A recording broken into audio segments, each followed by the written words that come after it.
आखिरी नबी हजरत मोहम्मद सल्लल्लाहु अलैहि वसल्लम की पैदाइश से कबल अरब में कुछ ऐसे वाकयात रुनुमा हुए जो इस बात की तरफ इशारा थी कि इस सरजमीन पर कुछ गैर मामूली चीज होने वाली है।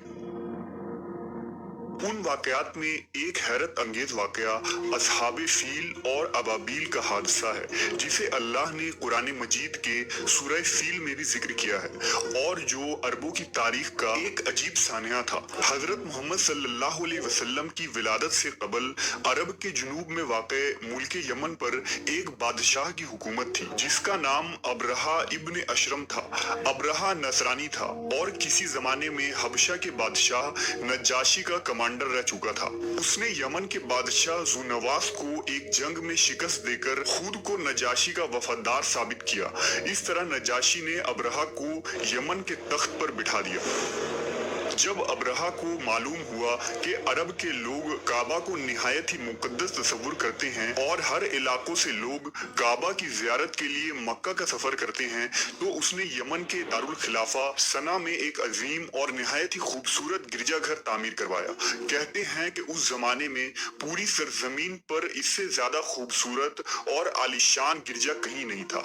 उसने पूरे जजीरा अरब में अपने मुबल्लिग को भेजा और लोगों को सना आकर इस गिरजाघर की जियारत करने की दावत दी। दरअसल अबरहा का मकसद ये था कि अरब के लोग मक्का के बजाय यमन आएं और इस तरह सना अरब का मरकज बन जाए। साथ ही काबा की अजमत को खत्म करके उस गिरजे को मुकद्दस बना दिया जाए ताकि जियारत और इबादत के जरिया माल भी कमाया जा सके।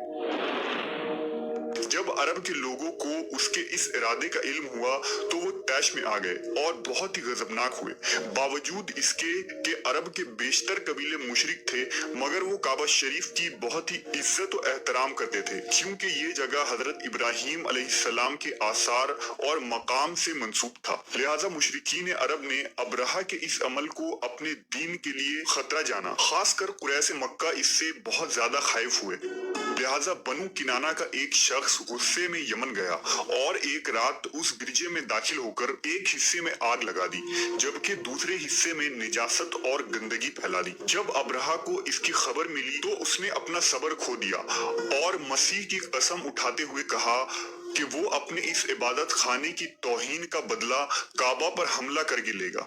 लिहाजा उसने हबशा के बादशाह नजासी से मदद तलब की और हाथियों का एक अजीम लश्कर मंगवाया। वो लश्कर समेत यमन से रवाना हुआ ताकि काबा को ढाकर उसका खात्मा कर दे। इधर अरब के तमाम कबीले अबरहा के खिलाफ उठ खड़े हुए और उसे शिकस्त देने के लिए मैदान जंग में कूद पड़े। लेकिन अबरहा के उस अजीम लश्कर के आगे अरब का हर कबीला शिकस्त खाता चला गया। बनु सलीम, बनु गुत्फान, बनु असद और बनु सकीफ जैसे बहादुर कबीले ने भी अबरहा के आगे हथियार डाल दिए। जब अबरहा का लश्कर ताइफ के करीब पहुंचा तो उसने एक दस्ता मक्का रवाना किया। जब वो दस्ता मक्का के करीब पहुंचा तो ऊंट देखे, लिहाजा उन्हें गनीमत समझकर अपने कब्जे में ले लिया। ये ऊंट कुरैश मक्का के सरदार जनाब अब्दुल मुतल्लिब के थे, जो हजरत मोहम्मद सल्लल्लाहु अलैहि वसल्लम के दादा थे। उन ऊंटों की तादाद 200 या 400 थे। जब ये खबर अब्दुल मुतल्लिब को मिली तो आप मक्का से बाहर आए और जहां अबरहा का लश्कर ठहरा था वहां जाकर अबरहा से मुलाकात की दरखास्त की। जब अबरहा को मालूम हुआ कि कुरैश का सरदार उससे मुलाकात करने के लिए आया है तो उसने आपको अपने खेमे में बुलाया और जब हजरत अब्दुल मुतल्लिब को देखा कि एक बुलंद कामत, रौबदार और निहायत ही हसीन और जमील आदमी है, तो अबरहा आपको देखकर मरऊब हो गया और बेख्तियार तख्त शाही से उतरकर आपकी ताजीम और तकरीम के लिए खड़ा हो गया और अपने बराबर बिठाकर दरियाफ्त किया कि आपकी तशरीफ आवारी का क्या मकसद है। हजरत अब्दुल मुतल्लिब ने जवाब दिया कि हमारे ऊंट और बकरियां वगैरह जो आपके लश्कर के सिपाही हाक लाए हैं, उन सब मवेशियों को हमारे सुपुर्द कर दीजिए। ये सुनकर अबरहा ने कहा कि ऐ सरदार कुरैश, मैं तो ये समझा था कि आप बहुत ही हौसलामंद और शानदार आदमी हैं, मगर आपने मुझसे अपने ऊंटों का सवाल करके मेरी नजरों में अपना वकार कम कर दिया है। ऊंट और बकरी की हकीकत ही क्या है? मैं तो आपके काबा को तोड़ फोड़ कर बर्बाद करने के लिए आया हूँ। आपने उसके बारे में कोई गुफ्तगू नहीं की। हजरत अब्दुल मुतल्लिब ने कहा कि मुझे तो अपने ऊंटों से मतलब है, काबा मेरा घर नहीं बल्कि वो खुदा का घर है। वो खुद अपने घर को बचा लेगा। मुझे काबा की जरा भी फिक्र नहीं है। ये सुनकर अब्रहा ने कहा कि ऐ सरदार मक्का, सुन लीजिए, मैं काबा को ढाकर उसकी ईंट से ईंट बजा दूंगा और वो जमीन से उसका नामो निशा मिटा दूंगा। इसके बाद अब्रहा ने तमाम जानवरों को वापस कर देने का हुक्म दिया और अब्दुल मुत्तलिब तमाम ऊंट और बकरियों को लेकर मक्का वापस आ गए। आपने मक्का के लोगों से कहा कि वो पहाड़ों में पनाह गुजी हो जाए, लिहाजा मक्का के तमाम कबीले मक्का से बाहर निकल गए। सिर्फ जनाब अब्दुल मुत्तलिब मक्का में अकेले रह गए। आपने काबा का दरवाजा पकड़कर बारगाह इलाही में काबा की हिफाजत के लिए रो रो कर दुआ मांगी।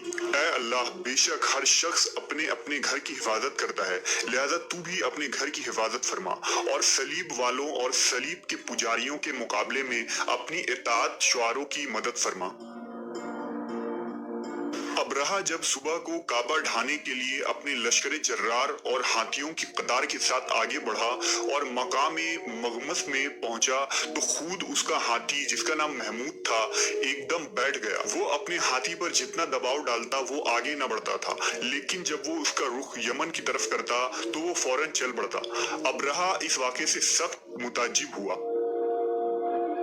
अचानक समुंदर की तरफ से गोल के गोल और झुंड के झुंड परिंदों के आ पहुंचे। अबाबील के इस लश्कर के हर परिंदों के चोंच और पंजों में कंकरियां थी। उन्होंने इस जोर की संगबारी की कि अब्रहा की फौज बदहवास होकर भागने लगी, मगर कंकरियां छोटी छोटी थी। वो कहर इलाही के पत्थर थे कि परिंदे जब इन कंकरियों को गिराते तो वो संगरेजे हाथी के बदन में छेदते हुए जमीन पर गिरते थे। अब्रहा के लश्कर में भगदड़ मच गई। अबाबीलों की संगबारी अल्लाह के कहर और गजब की ऐसी मार थी कि जब कोई कंकरी किसी हाथी के सर पर पड़ती तो वो इस आदमी के बदन को छेदती हुई हाथी के बदन से पार हो जाती थी। अब्रहा की फौज का एक आदमी भी जिंदा नहीं बचा और सब के सब अब्रहा और इसके हाथियों समेत इस तरह हलाक और बर्बाद हो गए कि उनके जिस्मों की बूटियां टुकड़े टुकड़े होकर जमीन पर बिखर गईं। इस वाक़े के बाद अरबों में कुरैश मक्का और काबा शरीफ की अहमियत और अजमत मजीद बढ़ गई और चंद महीने बाद ही इसी साल नबी सल्लल्लाहु अलैहि वसल्लम की विलादत हुई। ये साल आमुल फील का साल